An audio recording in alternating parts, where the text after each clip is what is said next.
Hace exactamente 47 años, millones de iraníes salieron a las calles para derrocar a un monarca. El Shah Mohammad Reza Pahlavi huyó del país mientras las masas celebraban lo que creían sería el amanecer de una nueva era. Pero esa promesa de libertad se convirtió en otra forma de opresión bajo el turbante negro de los ayatolás. Y ahora, casi medio siglo después, la historia parece repetirse, solo que esta vez el régimen que nació de aquella revolución es el que tiembla. Lo que estás a punto de escuchar no es una predicción, no es un análisis desde la comodidad de un escritorio occidental. Es lo que está ocurriendo en este preciso momento dentro de las fronteras de la República Islámica de Irán, mientras las fuerzas de seguridad pierden el control de ciudad tras ciudad, mientras los hospitales se desbordan de heridos con impactos de bala, y mientras el hombre más poderoso del país ordena una represión que podría definir el futuro de Medio Oriente. Pero aquí viene la pregunta que nadie puede responder con certeza. ¿Estamos presenciando el colapso de un régimen de 47 años o el preludio de una masacre que el mundo apenas podrá documentar debido al apagón informativo más severo que Irán ha experimentado jamás? Para entender por qué esta vez podría ser diferente, necesitas conocer 3 elementos que han cambiado radicalmente desde las protestas anteriores. Y el tercero de ellos es algo que ni siquiera los servicios de inteligencia iraníes anticiparon: el detonante, cuando el dinero se convierte en papel. Todo comenzó con un número que representa la desesperación económica de 92 millones de personas. El rial iraní, la moneda nacional, se desplomó hasta alcanzar 1.400.000 riales por un solo dólar estadounidense. Para ponerlo en perspectiva, antes de la Revolución Islámica de 1979, el rial cotizaba a 70 por dólar. En 2015, cuando se firmó el acuerdo nuclear con las potencias mundiales, estaba en 32.000. Ahora ha superado el 1.400.000. La inflación anual roza el 42%. Los precios de los alimentos básicos se han disparado un 72%. El arroz, la carne, el pan, productos que conforman la dieta diaria de las familias iraníes, se han convertido en artículos de lujo para millones de ciudadanos. Pero el colapso económico no ocurrió en el vacío. Hay que retroceder 6 meses para entender la tormenta perfecta que se gestó. En junio de 2025, Israel lanzó una ofensiva militar sin precedentes contra Irán. Durante 12 días, las fuerzas de defensa israelíes, con el apoyo logístico y operativo de Estados Unidos, atacaron infraestructura militar iraní. Y aquí viene lo que cambió todo. Estados Unidos bombardeó directamente instalaciones nucleares iraníes. Por primera vez en la historia, la potencia más grande del planeta atacó el programa nuclear de la República Islámica. Cientos de civiles murieron, comandantes militares fueron eliminados, científicos nucleares perdieron la vida en los ataques. Irán respondió con misiles balísticos contra ciudades israelíes, causando 28 víctimas. Pero la asimetría era brutal. El régimen había sido humillado militarmente y su población lo sabía. Y luego vino la siguiente sacudida. El llamado Eje de Resistencia, esa red de milicias y gobiernos aliados que Irán había construido durante décadas con miles de millones de dólares, comenzó a desmoronarse. Hamás fue devastado en Gaza. Hezbollah perdió prácticamente toda su cúpula dirigente a manos de operaciones israelíes. Y en diciembre de 2024, el gobierno de Bashar al-Assad en Siria, el aliado más estratégico de Teherán, cayó en cuestión de días ante una ofensiva relámpago. De repente, el régimen iraní se encontró más solo que nunca, sin aliados regionales efectivos, sin programa nuclear viable, con una economía en ruinas y con una población que llevaba décadas acumulando resentimiento. El 28 de diciembre de 2025, los comerciantes del Gran Bazar de Teherán, el corazón económico y político de Irán durante siglos, cerraron sus tiendas y salieron a las calles. Esto no era un detalle menor. Los bazaríes han sido históricamente uno de los pilares de apoyo del régimen islámico. Fueron ellos quienes financiaron la revolución de 1979. Fueron ellos quienes durante décadas mantuvieron una alianza tácita con el clero gobernante. Cuando los bazaríes se rebelan, el sistema entero tiembla. La expansión de las calles de Teherán a las montañas del Kurdistán. Las protestas, que comenzaron con consignas sobre el costo de la vida, mutaron con una velocidad extraordinaria. En cuestión de días, los gritos de frustración económica se transformaron en algo mucho más profundo: demandas de cambio de régimen. No estamos hablando de manifestaciones en una o dos ciudades. A fecha de hoy, las protestas se han documentado en al menos 185 ciudades, en las 31 provincias del país, desde Teherán hasta Mashhad, desde Isfahán hasta Shiraz, desde Zahedan en el sureste hasta Kermanshah en el oeste. Incluso pequeños pueblos que nunca habían visto una manifestación política se han sumado al levantamiento. Y aquí es donde la naturaleza de estas protestas se diferencia radicalmente de las anteriores. En 2009, durante el Movimiento Verde, las manifestaciones se concentraron principalmente en las clases medias urbanas de Teherán. En 2019, las protestas estallaron por el aumento del precio de la gasolina, pero fueron rápidamente aplastadas. En 2022, tras la muerte de Mahsa Amini a manos de la policía moral, las mujeres y los jóvenes lideraron las calles durante meses. Esta vez es diferente. Los comerciantes marchan junto a los estudiantes. Las minorías étnicas, kurdos, baluchis, árabes, se han sumado masivamente. Los trabajadores industriales han convocado huelgas. Y lo más significativo, en algunas ciudades, las fuerzas de seguridad locales han mostrado señales de simpatía con los manifestantes. Hay videos circulando, algunos verificados por medios internacionales, que muestran a oficiales de policía aplaudiendo a los manifestantes. Otros muestran a agentes retirándose sin oponer resistencia. Un policía fue grabado diciendo a un medio de comunicación: "No estoy en la policía para matar gente". Esto representa una pesadilla para el régimen, porque la lección número uno de cualquier dictadura es que el sistema solo sobrevive mientras las fuerzas de seguridad obedezcan órdenes. El momento en que los soldados y policías comienzan a cuestionar esas órdenes, el edificio entero puede derrumbarse, y precisamente por eso el líder supremo Ali Khamenei ha tomado una decisión que revela su nivel de pánico. La Guardia Revolucionaria, los pretorianos del régimen. Khamenei ha ordenado que la Guardia Revolucionaria Islámica, conocida por sus siglas IRGC, asuma el control directo de la represión. Esto es extraordinariamente significativo. La IRGC no es una fuerza policial convencional, es un ejército paralelo de aproximadamente 125.000 efectivos, con su propia marina, su propia fuerza aérea, su propio servicio de inteligencia y un imperio económico que controla entre el 20 y el 40% de la economía iraní. Los guardianes de la revolución no responden ante el presidente ni ante el parlamento, responden directamente ante el líder supremo. Y a diferencia de la policía regular, que puede tener vínculos familiares y comunitarios con los manifestantes en sus propios barrios, los efectivos de la IRGC pueden ser desplegados a provincias donde no conocen a nadie, donde no tienen lealtades locales, donde pueden disparar sin ver el rostro de un vecino en la multitud. Pero incluso esto no ha sido suficiente. Según informes verificados por múltiples medios internacionales, el régimen ha dado un paso adicional que revela la profundidad de su crisis. Ha solicitado ayuda a milicias extranjeras. El 6 de enero de 2026, aproximadamente 800 miembros de milicias chiitas iraquíes cruzaron la frontera hacia Irán. Grupos como Kataib Hezbollah, Harakat al-Nujaba y otros combatientes que durante años recibieron entrenamiento, armas y financiación de Teherán, ahora estaban siendo llamados para reprimir a ciudadanos iraníes. Oficialmente, estos milicianos entraron al país bajo el pretexto de una peregrinación religiosa al santuario del Imán Reza en Mashhad. En la práctica, fueron concentrados en una base en Ahvaz antes de ser desplegados a distintas regiones para asistir en la represión. El régimen que durante décadas exportó revolucionarios para combatir en Siria, Líbano, Irak y Yemen, ahora necesita importar mercenarios para controlar sus propias calles. El apagón, cuando el silencio se convierte en arma.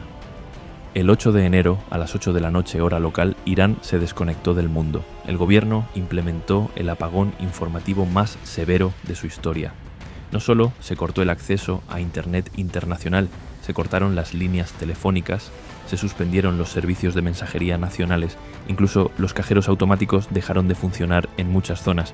85 millones de personas quedaron aisladas del planeta. Este movimiento tiene un propósito claro y aterrador: Cuando un régimen autoritario corta las comunicaciones, generalmente significa que está a punto de escalar dramáticamente la violencia.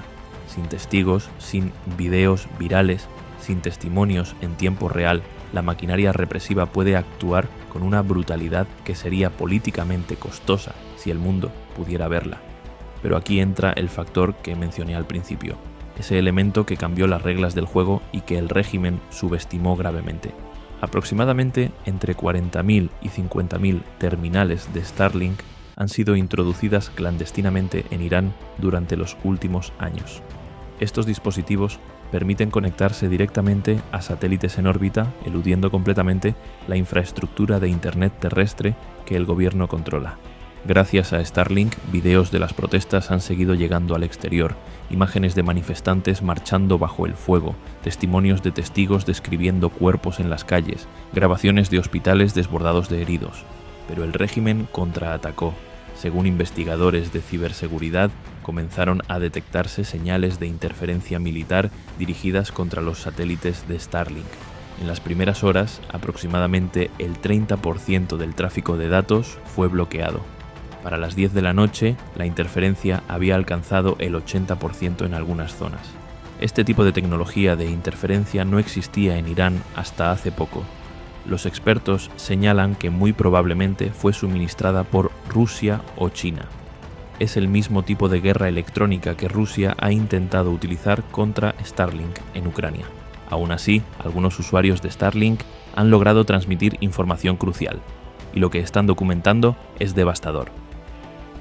La masacre, lo que sabemos y lo que tememos. Los números que están llegando son difíciles de verificar de forma independiente, pero provienen de múltiples fuentes que históricamente han demostrado ser confiables. Según la agencia de noticias de activistas de derechos humanos, con sede en Estados Unidos, al menos 538 personas han sido asesinadas durante las protestas. Más de 10.600 han sido arrestadas, incluyendo 169 menores de edad. Un médico de Teherán relató a medios internacionales que 6 hospitales donde trabajaba registraron al menos 217 muertes en una sola noche, la mayoría por heridas de bala de munición real. Testigos presenciales describen camionetas llenas de cadáveres siendo transportadas a centros forenses. En Karizak, al sur de Teherán, 2 testigos que fueron a buscar familiares desaparecidos reportaron haber visto más de 400 cuerpos en el centro forense. En Fardis, cerca de Karaj, videos verificados muestran múltiples personas tiradas en el suelo tras los enfrentamientos nocturnos. En Isfahán, las fuerzas de seguridad utilizaron cañones de agua con irritantes químicos contra los manifestantes. Quizás lo más perturbador son los reportes de fuerzas de seguridad asaltando hospitales para arrestar a manifestantes heridos. En Ilam, en el oeste del país, soldados con equipo antidisturbios irrumpieron en un hospital, golpearon al personal médico y se llevaron a pacientes que recibían tratamiento por heridas de las protestas. El Departamento de Estado de Estados Unidos calificó el asalto hospitalario como un crimen contra la humanidad, y la respuesta oficial del régimen ha sido escalar la retórica a niveles que presagian más violencia. El fiscal general de Irán declaró que cualquier persona que participe en las protestas será considerada enemigo de Dios, un cargo que en el sistema judicial iraní conlleva la pena de muerte. La televisión estatal emitió advertencias veladas a los padres: mantengan a sus hijos alejados de las calles si les importa su seguridad. Las ciudades que desafiaron al régimen. A pesar de todo esto, las protestas no solo han continuado, sino que en algunos lugares han logrado algo que parecía imposible: desafiar directamente el control territorial del régimen. En Mashhad, la segunda ciudad más grande del país y la más santa para el chiismo iraní por albergar el santuario del imán Reza, testigos describen multitudes tan masivas que no se podía ver dónde empezaban ni dónde terminaban. Los manifestantes incendiaron seminarios religiosos que servían como bases para las fuerzas Basij. En Islamabad Garb, en el oeste del país, los manifestantes lograron tomar el control de la ciudad hasta las 2 de la tarde de un día. Incendiaron la oficina del gobernador y varios edificios gubernamentales. Deshabilitaron todas las cámaras de vigilancia de la ciudad. Durante las horas que controlaron el territorio, al menos 6 miembros de las fuerzas de seguridad fueron reportados muertos. En Isfahán, videos muestran multitudes atacando el centro de transmisiones del régimen mientras los comandantes de seguridad gritaban por radio: «No tenemos fuerzas, no tenemos fuerzas». En Shiraz, la quinta ciudad más grande del país, los manifestantes bloquearon carreteras principales y prendieron fuego a vehículos policiales. En la propia Teherán, enfrentamientos fueron reportados en al menos 20 barrios diferentes, desde los distritos acomodados del norte hasta los barrios populares del sur. Y aquí está el problema estratégico que enfrenta el régimen. No pueden estar en todos lados al mismo tiempo. Las fuerzas de seguridad, por muy brutales que sean, tienen un límite de capacidad. Cuando las protestas estallan simultáneamente en 185 ciudades, cuando los manifestantes bloquean autopistas para impedir el movimiento de refuerzos, cuando cada nuevo video de brutalidad alimenta la rabia de más ciudadanos, la aritmética de la represión comienza a fallar. El hijo del Shah, líder o símbolo. En medio de este caos, una figura ha emergido como punto de referencia para muchos manifestantes: Reza Pahlavi, el hijo del último Shah de Irán.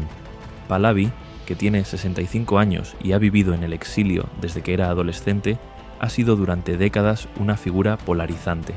Para algunos representa la nostalgia de una época anterior a la teocracia, para otros es el heredero de un régimen que también fue autoritario y brutal a su manera. Pero algo cambió el 8 de enero. Pahlavi hizo un llamado público a los iraníes para que salieran a las calles a las 8 de la noche hora local. Y algo extraordinario ocurrió. En ciudades de todo el país, exactamente a esa hora, multitudes comenzaron a reunirse y a corear consignas. Al día siguiente, Pahlavi subió la apuesta. «Nuestro objetivo ya no es solo salir a las calles», dijo en un mensaje de video. «El objetivo es prepararnos para tomar y mantener los centros de las ciudades». Videos de todo Irán muestran a manifestantes ondeando la bandera del león y el sol, el emblema de Irán antes de la Revolución Islámica. Algunos portan fotografías de Pahlavi. En las manifestaciones se escuchan cánticos llamando al retorno de la monarquía. Pero es crucial mantener la perspectiva. Irán es un país de 92 millones de personas con una enorme diversidad de opiniones políticas. El hecho de que algunos manifestantes apoyen a Pahlavi no significa que represente a la mayoría. No ha pisado territorio iraní en 47 años, y aunque ha declarado públicamente que solo buscaría servir como figura de transición hacia una democracia, muchos iraníes recuerdan los abusos de la monarquía anterior. Lo que sí es claro es que Pahlavi se ha convertido en un catalizador. Su capacidad para coordinar acciones a través de las redes sociales, incluso con el apagón de Internet, ha demostrado un nivel de organización que las protestas anteriores no tuvieron. La geopolítica, Trump, Israel y la amenaza de intervención. El presidente Donald Trump ha observado estos acontecimientos con una mezcla de oportunismo y cautela calculada. Desde el inicio de las protestas, Trump ha emitido declaraciones de apoyo cada vez más explícitas. Si Irán dispara y mata violentamente a manifestantes pacíficos, lo cual es su costumbre, Estados Unidos vendrá a su rescate, escribió en Truth Social. Estamos cargados y listos para actuar. El Departamento de Estado reforzó el mensaje: no jueguen con el presidente Trump. Cuando dice que hará algo, lo dice en serio. Según reportes de múltiples medios estadounidenses, Trump ha sido informado sobre diversas opciones militares durante los últimos días. Las opciones van desde ataques quirúrgicos contra las fuerzas de seguridad responsables de la represión hasta operaciones cibernéticas para interrumpir las comunicaciones del régimen. También se está considerando proporcionar más terminales Starlink para fortalecer la conectividad de los manifestantes, así como nuevas sanciones contra figuras del régimen y sectores clave de la economía iraní. Pero intervenir militarmente en Irán es una decisión extraordinariamente compleja. Algunos asesores han advertido que un ataque estadounidense podría tener el efecto paradójico de unir al pueblo iraní detrás del régimen, transformando una crisis interna en una confrontación nacionalista contra una potencia extranjera. Irán, por su parte, ha respondido con amenazas escaladas. El presidente del Parlamento iraní advirtió que todas las bases y fuerzas estadounidenses en la región se convertirían en objetivos legítimos si Washington interviene. El comandante del ejército iraní amenazó con ataques preventivos contra instalaciones estadounidenses e israelíes. Israel también está monitoreando la situación de cerca. El primer ministro Benjamin Netanyahu ha mantenido comunicaciones con funcionarios estadounidenses sobre los acontecimientos. Las fuerzas de defensa israelíes declararon que están vigilando los desarrollos y listas para responder con fuerza si es necesario. El contexto histórico más amplio. Para aquellos que no están familiarizados con la historia iraní, es importante entender por qué este momento tiene tanta resonancia. Irán no siempre fue una teocracia. Durante milenios fue una de las grandes civilizaciones de la humanidad. El imperio persa fue uno de los más vastos y sofisticados de la antigüedad. La cultura iraní produjo poetas como Rumi y Hafez, científicos como Avicena y arquitectura que todavía asombra al mundo.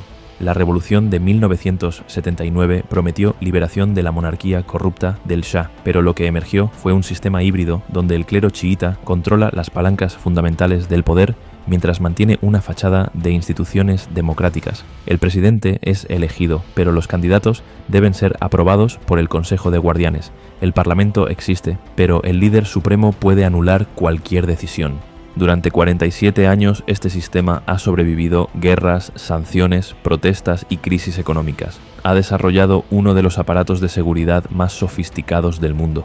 Ha construido una red de aliados regionales que le permitió proyectar poder más allá de sus fronteras, pero también ha creado una población profundamente alienada de su gobierno. Las encuestas, cuando eran posibles, mostraban consistentemente que la mayoría de los iraníes querían cambios fundamentales en el sistema político. La brecha generacional es particularmente pronunciada. Los jóvenes, que constituyen una porción significativa de la población, no tienen memoria de la revolución original y solo conocen las restricciones y dificultades del sistema actual. Lo que estamos viendo ahora es la expresión de décadas de frustración acumulada. No es una explosión espontánea, es la culminación de un proceso largo de deslegitimación del régimen.